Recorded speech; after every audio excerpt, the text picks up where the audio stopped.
When we look at entrepreneurial mindset, it may be something that you've heard about, and particularly if you're in or near university circles that study entrepreneurship, it's something that a lot of time is being spent in trying to understand. What is it that goes on in the mind of the entrepreneur that's different than what goes on in the mind of individuals that are pursuing other pursuits, that are working with established companies or organizations? The reason this is so important is, again, as we've talked about before, it's the entrepreneur that causes entrepreneurship. So in that way, there are many different things going on in the market. There are technology changes, there are other influencing factors that open up new opportunities, but it's the entrepreneur that's at the heart of the matter. And so by understanding how they think, how they react, how they see opportunities, how they assess risk, we can better understand what it takes to be successful in that, and we can begin to model or at least measure some behavior and some motivations based on the mindset of successful entrepreneurs. And those answers are critical to helping us understand some assets and capabilities to successfully launch new ventures. And so we're going to look at that front piece. We're going to look at achievement. We're going to look at individualism, control, focus, and optimism as a couple of elements that are typically common among successful entrepreneurs and that are pieces of that entrepreneurial mindset. So need for achievement. Even without reading, what's that sound like to you? Somebody that wants to be recognized for what they've done. So people that want to be recognized for their accomplishment. Someone wants to strive for success. You got that strive for success. So again, we would buy that those are things that make sense for entrepreneurs, that there's some preference for challenge, that there's some acceptance for the outcomes, and that there's that personal drive, that inner drive, that thirst for success. And this is one of the key indicators that we see for entrepreneurs that have success and that stick to their ideas, see their ideas through. Everyone's not going to love your idea. Some people will tell you you shouldn't do it. Some people you know and love may tell you you shouldn't do it. But part of that element that lets people persist is this element of need for achievement. Who's this guy?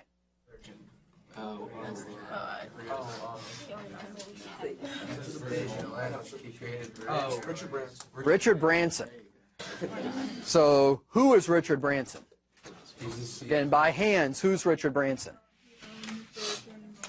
He owns Virgin Mobile. Owns Virgin Airlines. He owns an island, right? He owns Necker Island. Yeah. Did he have like a record company? Owns Virgin Records. Owns about 200 companies. Oh, wow. Virgin Galactic. So in that way, it's airlines, and as you see these small, as you see the logos or as you see the categories, it is books, games, online casinos, wine. Virgin Media is the records and things of that nature. Virgin Mobile, he does some online banking. He does some nonprofit stuff. Virgin Festivals or big music festivals. The airlines, Virgin America, Virgin Australia. Virgin Atlantic, Virgin Galactic, or these low Earth orbital spaceships. And when you hear about people taking these space rides, they're paying a couple of $100,000 for. Zero gravity. It takes you up kind of outside, and you get to see the Earth from where the astronauts see it and such. Why does he do all this? He's inventive. He has a million safety nets. A million safety nets, but why not start a successful business and do that? Why not start Virgin Music and do that? Why not start Virgin Mobile and do that? Why so many different things? Because wherever he sees a market, he wants to be part of it. He wants to be part of new markets. More ways to make money. Is he interested in making money? You want this one? He's a billionaire a few times over. Hard to spend that amount of money. In a lifetime. So in that way, hard to spend what he makes. You have to really work to spend what he makes in a day. It's exhausting. What did our prior slide have on it? Need for achievement. Again, these slides move in a certain order. So you would think that it's not money, that it's not freedom, and this is a lot of work to manage all these firms, even with good people working with you. But he has some greater need, some greater motivation of starting new things, of leading new things, of being on the forefront of new elements, be it mobile, be it media, be it space flight. Which one was his first one? He started with a magazine. So he started with a magazine company. I believe so. And so it grew slowly but surely from there. So individualism, another piece of entrepreneurial mindset. And what we look at here is some willingness to go against the norm. When everyone else is going to work for a big company, when everyone else is going to grad school, when everyone else is making the safe play, entrepreneurs oftentimes do something a bit different. And they do that recognizing that not everybody is going to think it's a good idea. Not everybody is going to support or approve of what you're doing. But there's some acceptance of that.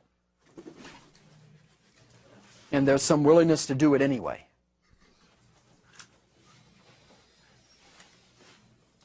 And in that way, you still take the initiative. You still strive to do that thing, which, again, may not be the popular thing.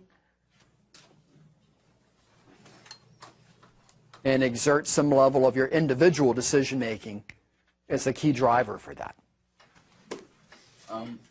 Richard Branch was his name. But don't you think, like, in the beginning when he first started, like, his drive was to be successful in terms of money, and then after he became so big, it became for achievement? When we look at, again, need for achievement, it doesn't mean that that's your only motive, or that's the only piece of mindset.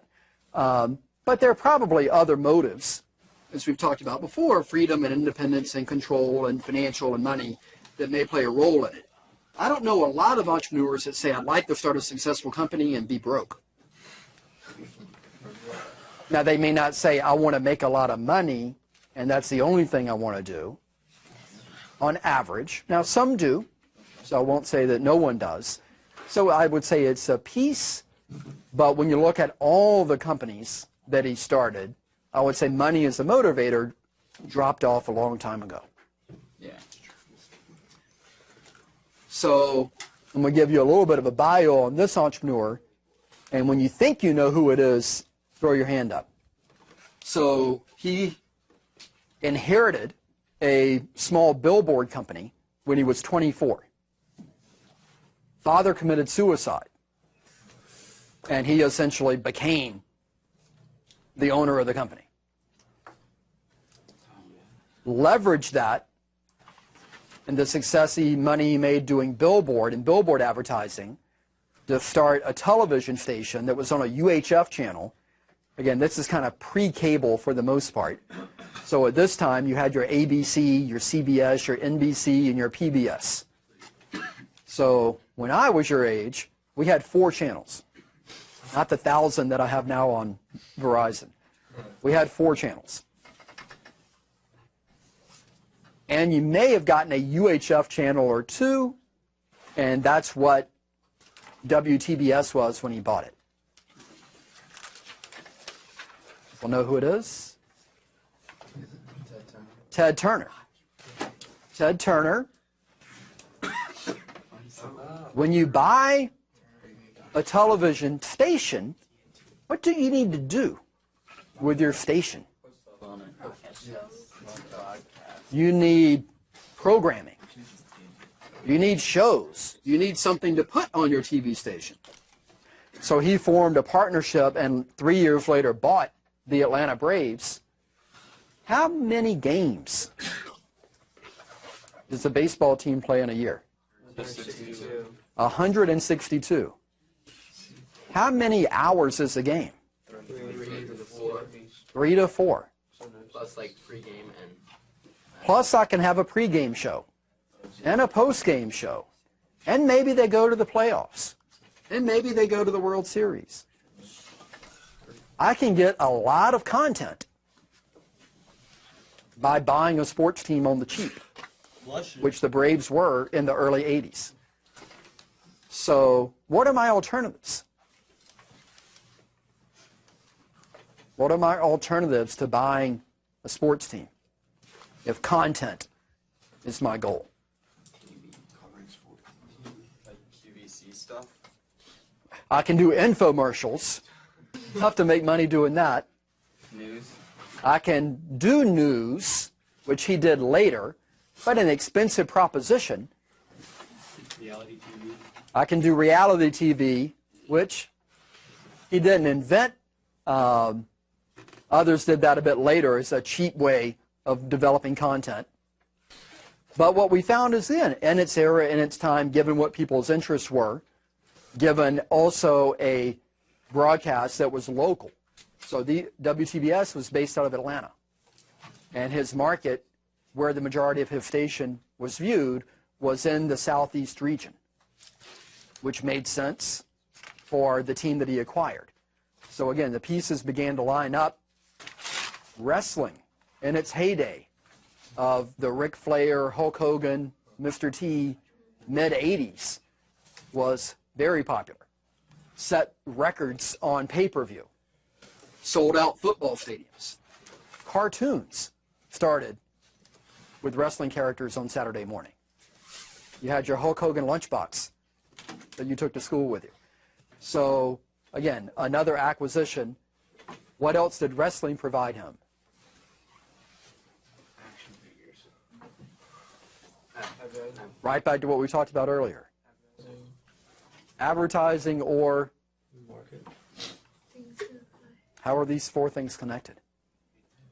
Programming. Programming provided him with another content stream for the television. So in that way, again, we see that things became connected. Started CNN after pitching the idea to a lot of the big broadcasters. Went to CBS, went to others to try and pitch the idea of let's collaborate and start this cable news network. What did the big guys think of it? Foolish. Nobody's going to sit around and want to watch news 24 hours a day.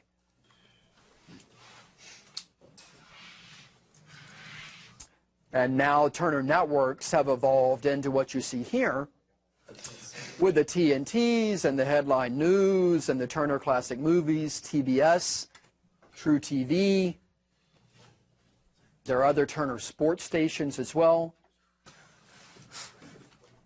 You may have eaten at a Ted's Montana Grill. Why is it called Ted's Montana Grill? Montana's name's Ted. He's from Georgia, but his name is Ted, but he owns half of Montana. He's the largest private landowner in the U.S. How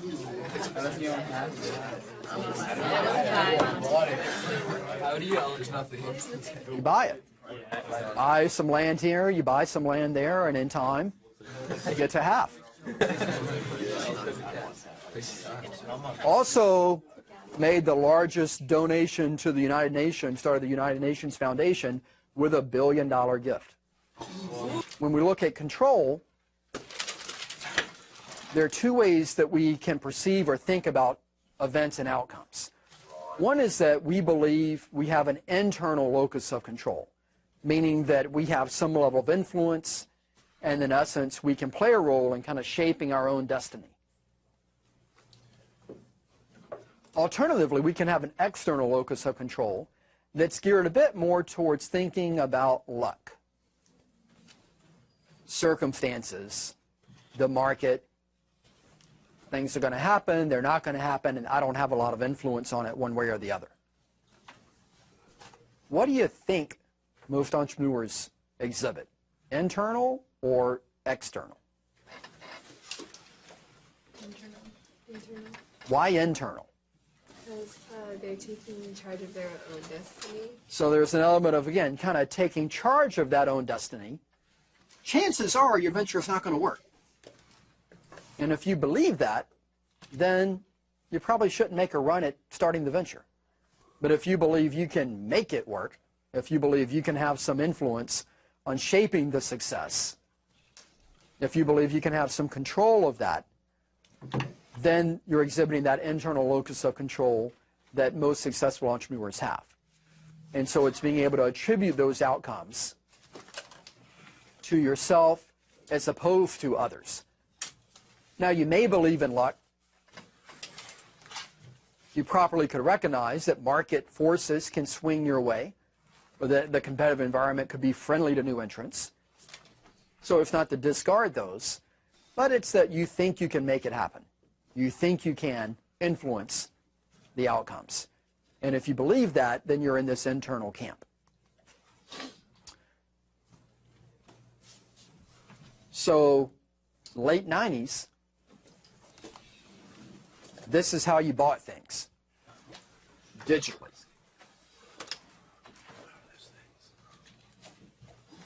Until recently, these are your choices for buying vehicles. So one person decided that there should be a fifth option for being able to make online payments, and that you should have better options for your vehicles. So who's that? Elon Musk. Elon Musk. So 42 years old, worth almost $3 billion, Cars are sick. was part of the PayPal founding team, subsequently launched Tesla, and we'll talk about what Tesla is a little bit later. Also launched SpaceX, which is a Virgin Galactic competitor. Oh, you go to space? NASA is outsourcing their rocket operations to his company now. So again, gets involved in things that you could argue an entrepreneur has no business being in. You're going to compete against Visa? You're going to compete against Mercedes and BMW? You're going to compete against NASA? Pretty good for a 42-year-old. And he's done it and done it well successfully. And again, we'll talk about him a little bit later. So focus plays a role as well. As an entrepreneur, there are lots of things that you need to attend to. There's the product, there's the market, there's the customer, there may be investors. But entrepreneurs are effective in exhibiting focus and making sure they get single tasks done effectively.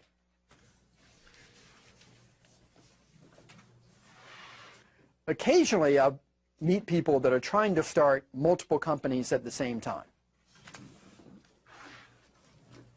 I'm trying to do a clothing label and the social network and launch this app and DJ.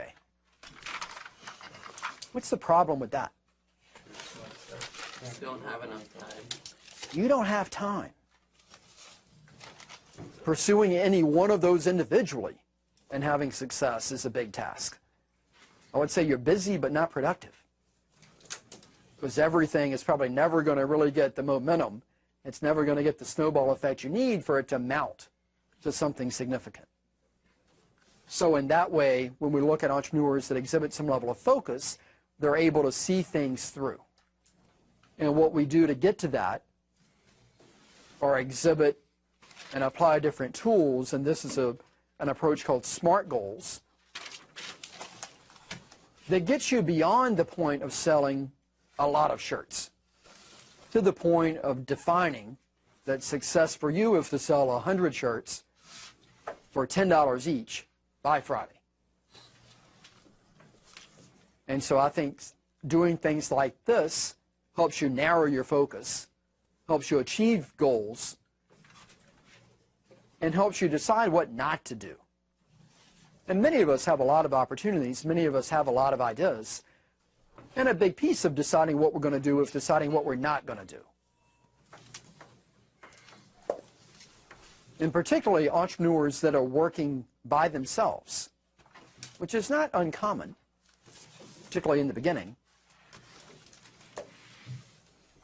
I found are less productive, not for lack of ability, but for lack of focus and for lack of accountability. And what I mean by that is, so you and I start a company. I tell you by Friday I'm going to sell 100 shirts. What happens if I don't sell? Then you're out of luck, I guess. What do you do? So I go to somebody else that can sell their shirts by Friday. Okay, so if we have somebody that we're accountable for, and there's some dependency there, there are consequences or repercussions of not doing what you said you were going to do. Or at least some level of replanning and figuring out, well, why were we not able to make it happen, and what can we do better next time? What about if I'm operating by myself? If I say, I want to sell a lot of shirts this week, what happens if I sell 30? And my goal was to sell a lot. There's no real definition of a lot. There's no definition of a lot, and I may pat myself on the back and say, well, 30 is better than 0. But you're not really going anywhere. But I'm not doing anything. I'm running a hobby and not a business.